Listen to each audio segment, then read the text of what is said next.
Sen hiç meseledin de. Pul hani? O ne men pul ağam? Ey bana at oynatma pullurdu içinde. 200 man pullurdu. Nerede pul? Taktan dost. Pulu ben aldım. Görene göz olup durmasın deyip. Aytcan şama meyyem gidipsin. Bağışla bizi. Allah bağışlasın.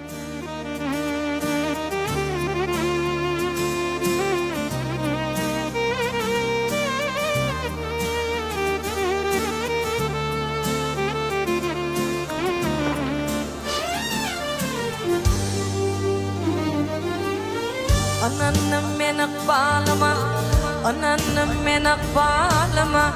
Himmeti yalan eken, bu dertleri çekebilmen, çekirden ağır eken.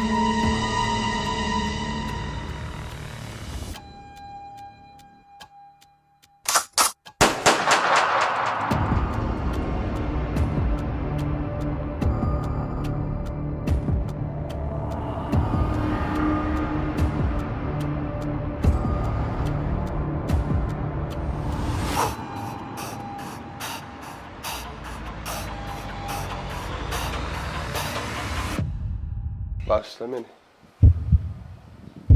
Allah bağışlasın.